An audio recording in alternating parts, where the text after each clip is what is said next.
Street crime पूरी दुनिया का इशू है, कराची का भी इशू है, और पूरी दुनिया के मेट्रोपॉलिटन जगहों का इशू है। मैं अभी उस डिटेल में नहीं जाऊंगा, मेरे पास सारे वो मौजूद हैं फैक्ट्स एंड फाइंडिंग्स, लेकिन इस वक्त हमें फोकस करना है अपने शहर पे, अपने सूबे पे, जहाँ पे पीपल्स पार्टी की इस वक्त सिंध हुकूमत है, और वहाँ पे हमारी कोशिश है, क्योंकि कोई भी हुकूमत नहीं चाहती कि किसी भी किस्म से अवाम को कोई तकलीफ पहुँचे या अवाम को कोई प्रॉब्लम हो। तो मैं समझता हूँ कि उसमें जो है पुलिस की फुल कोशिश जारी है। ठीक है, चैलेंजेस हैं, महंगाई एक चैलेंज है, बेरोजगारी एक चैलेंज है, और सबसे बड़ा जो हमारे पास इलीगल इमिग्रेंट्स हैं, जिनकी जो काफ़ी वारदातों में जो लोग गिरफ्तार हुए हैं उनमें इलीगल इमिग्रेंट्स मौजूद हैं। मर्डर की जो डकैतियों के दौरान जो मर्डर्स हो रहे हैं उसमें जो लोग गिरफ्तार हुए हैं वो इलीगल इमिग्रेंट्स हैं। तो इलीगल इमिग्रेंट्स वो भी पूरे पाकिस्तान का इशू, आपको पता है कि पूरी पाकिस्तान की गवर्नमेंट ये चाह रही है, इससे पहले वाली गवर्नमेंट भी चाह रही थी, केयरटेकर गवर्नमेंट भी कोशिश की उसने कि इलीगल इमिग्रेंट्स को मुल्क से बाहर निकाला जाए ताकि ये सफाया हो सके और इस तरह के जो क्राइम्स हैं उस पर काबू पाया जाए। तो वो भी एक बहुत देरीना चैलेंज है।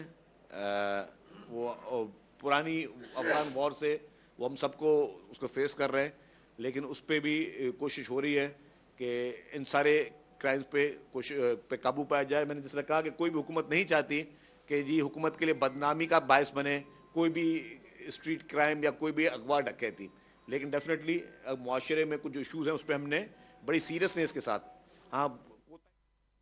के इलाके से 13 मुगवियों को बाजियाब कराया गया है। इलाके में कराची में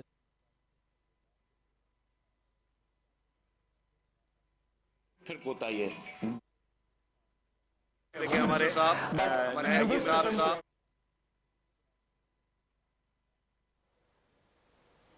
अजीम सुद समावरो सूबाई वज़ीर शर्जील इनाम मेमून कराची में प्रेस कॉन्फ्रेंस करे रहियो आहे। संदसि सभु आहे त कचे में पुलिस ऐं रेंजर्स पारां ऑपरेशन जारी आहे। 13 मुग़विन खे बाज़ियाब करायो वियो आहे।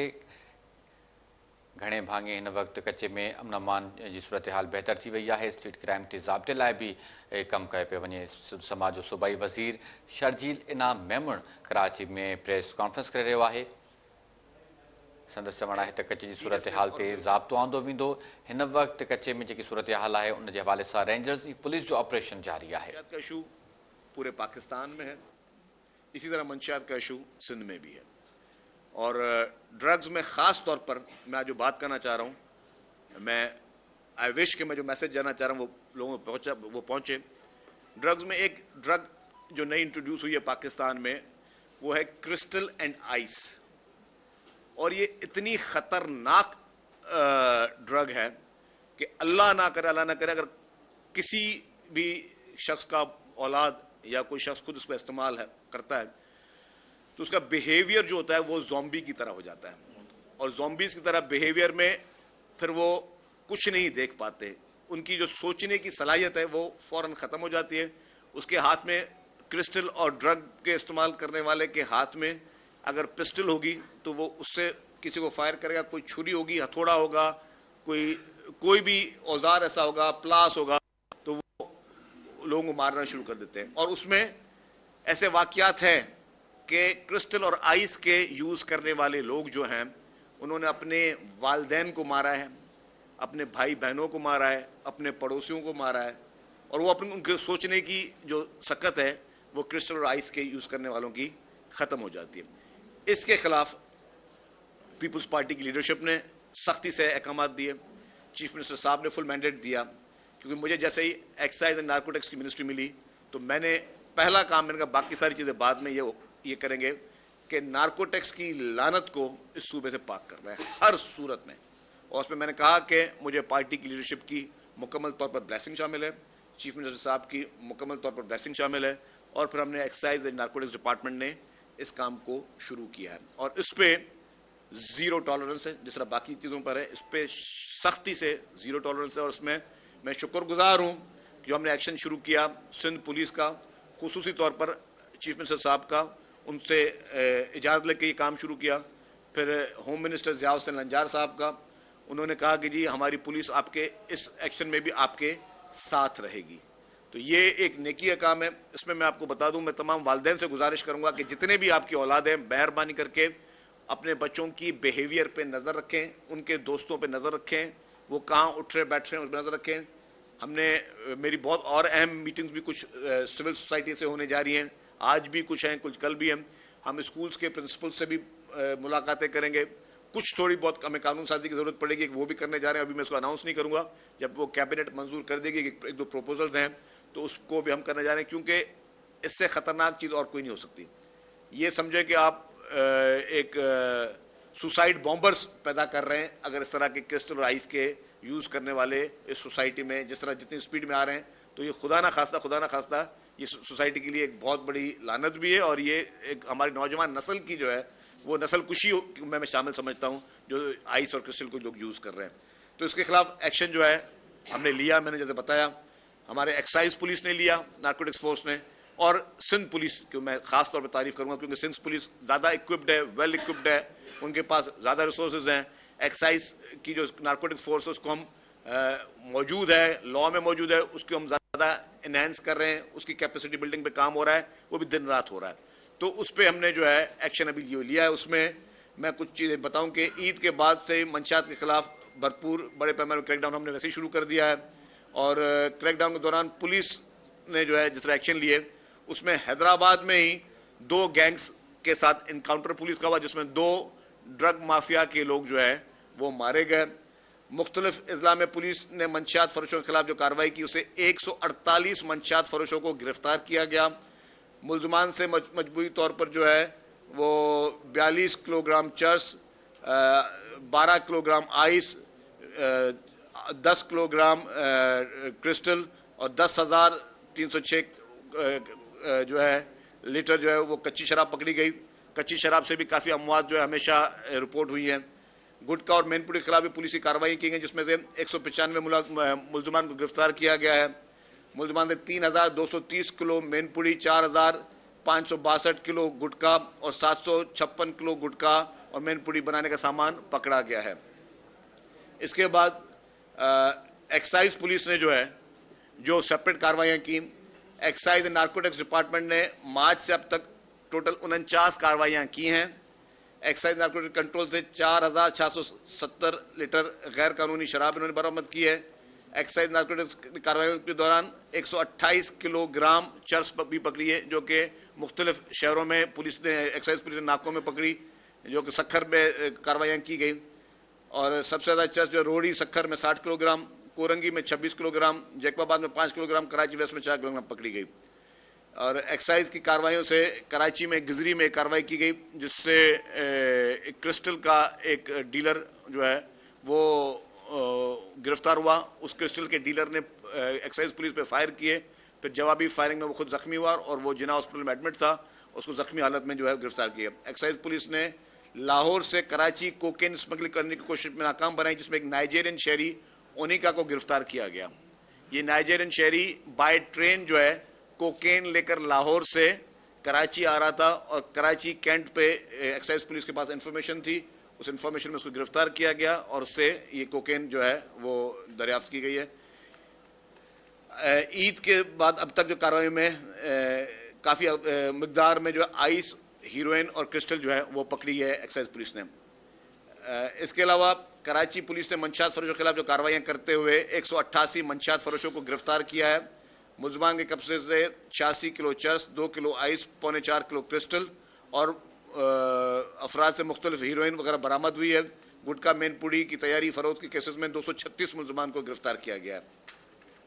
तो ये वो कार्रवाइयाँ हैं जो लॉ एंड ऑर्डर के लिए, और जो नार्कोटिक्स की मैंने कहा उसमें हमें सिंध पुलिस ने और एक्साइज ने जो कार्रवाइयाँ की हैं ये हमें इसमें कामयाबी मिली है।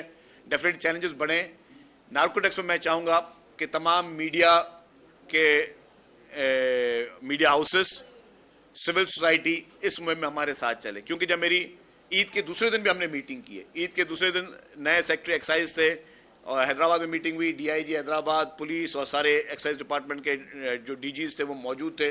उन सबसे मैंने एक बात कही, मैंने कहा जी कि ड्रग्स के लिए आपने जीरो टॉलरेंस करना है, क्योंकि जैसा मैंने कहा कि अगर ये ज़ॉम्बीज़ हमने ज़्यादा पैदा कर लिए तो फिर ये एक बहुत बड़ा सिक्योरिटी रिस्क हो जाएगा पूरे मुआशरे के लिए। और मैंने कहा कि आज अगर आप शुक्र करें और हम शुक्र करें कि हमारी औलादें क्रिस्टल और आइस में नहीं है आज दिन तक, कल का कुछ नहीं कह सकते।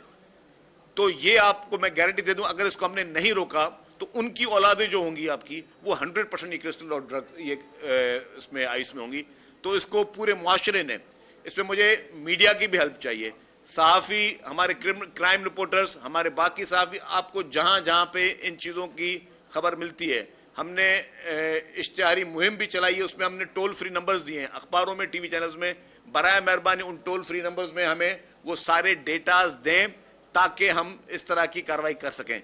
लास्ट में एक चीज मैं दूंगा ट्रांसपोर्ट के प्रोजेक्ट्स की, कि ट्रांसपोर्ट में as a transport minister, Peoples Party leadership, chairman Bilawal Bhutto Zardari sahab, president Asif Ali Zardari sahab और चीफ मिनिस्टर सैयद मुराद अली शाह साहब की खुसूसी हिदायतों पर ट्रांसपोर्ट प्रोजेक्ट्स को आगे लेके जाया जा रहा है।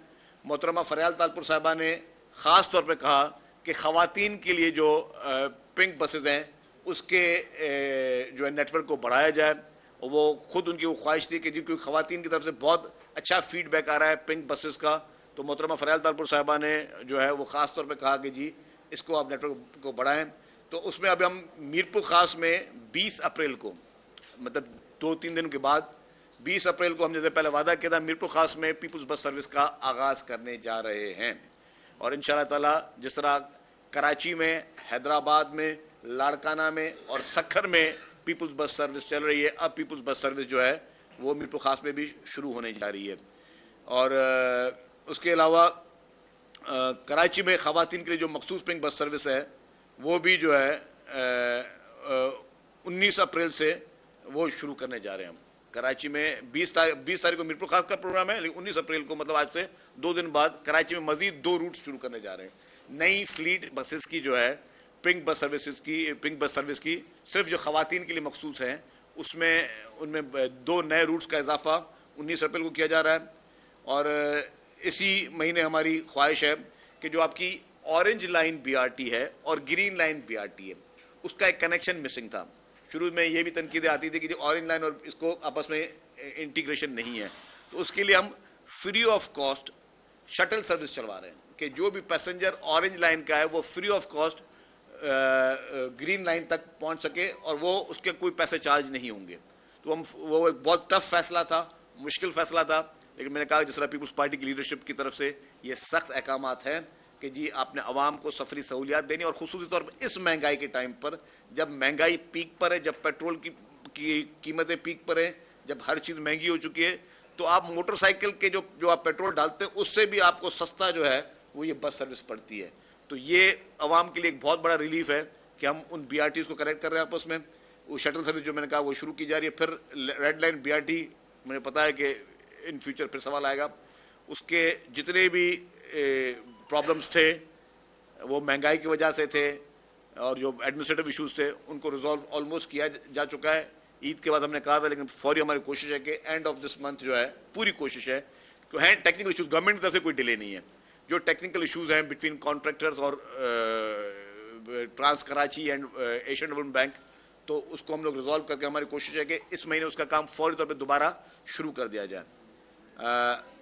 एक और चीज़, और मजीद बसेस जो हैं वो भी पीपुल्स बस सर्विस की कराची में पहुंच रही हैं। उम्मीद है कि अप्रैल के एंड में कुछ मजीद बसें वो भी पहुंचे। Last but not least, yellow line BRT again एक बहुत बड़ा प्रोजेक्ट है, वो भी हमारी कोशिश है कि उसकी ग्राउंड ब्रेकिंग जो है वो इसी महीने के एंड में हम शुरू कर जाएं। तो ये आप देखें कि जैसे ही पाकिस्तान पीपुल्स पार्टी की अवामी हुकूमत आई है, तो जो ट्रांसपोर्ट क्या जिस तरह एग्रेसिवली हमने पिछले 2 साल में चीज़ें आना शुरू हो गई, तो एग्रेसिवली दोबारा ट्रांसपोर्ट प्रोजेक्ट्स, अभी 1 महीना भी हुकूमत को पूरा हुआ नहीं है, हमने वो ट्रांसपोर्ट के प्रोजेक्ट्स दोबारा शुरू कर दिए। और जिस तरह हमने पहले कमिटमेंट्स की थी, वादे किए थे, डेट्स दी थी, उसी तरह डेट्स दे रहे हैं, वादे दे रहे हैं कि अभी ये जो वीक है ये इंशाअल्लाह ताला सिंध के लोगों के लिए, खुसूसी तौर पर कराची के लोगों के लिए ट्रांसपोर्ट में अच्छी खबरें आएंगी, आवाम को मजीद सहूलतें मिलेंगी, आवाम को मजीद आसानियाँ मिलेंगी, और मैं समझता हूँ कि इससे पब्लिक को ज़्यादा से ज़्यादा रिलीफ मिल सकेगा।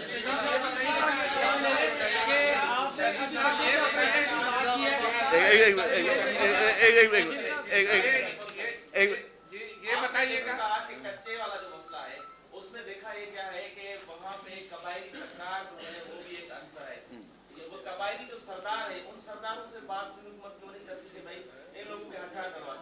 देखिए जी, अच्छा मैं एक बताऊं, कोई भी इन्वॉल्व, जीरो टॉलरेंस पे काम चल रहा है, जीरो टॉलरेंस चल रहा है, कोई भी इसमें इन्वॉल्व होगा उन डाकुओं की सरपरस्ती में या लॉ एंड ऑर्डर को खराब करने में, उसके खिलाफ जीरो टॉलरेंस पे हुकूमत एक्शन लेगी। आम तासर ये है कि दुनिया के बाकी शहर महफूज हैं, कराची सबसे ज्यादा यहाँ पर क्राइम हो रहा है, क्या वजह है कि कराची इतना महफूज नहीं है? बाकी मुल्क के दारुल हुकूमतें महफूज हैं, क्या वहाँ डकैता जो है वहाँ नहीं है या यहाँ ज्यादा आपने पैदा किया? अरबाब साहब, आपका सवाल जो है उस मेरे पास डेटा वो भी मौजूद है, रिकॉर्ड वो भी मौजूद है। मैं जानबूझ के वो बात नहीं कर रहा था क्योंकि फिर उसको फिर मीडिया नेगेटिव लेती है कि अगर मैं वो कंपैरिजंस करना शुरू कर दूं। हकीकत यह है कि हुकूमत की जिम्मेदारी है लॉ एंड ऑर्डर को मेंटेन करना, वो हमारी टॉप प्रायोरिटी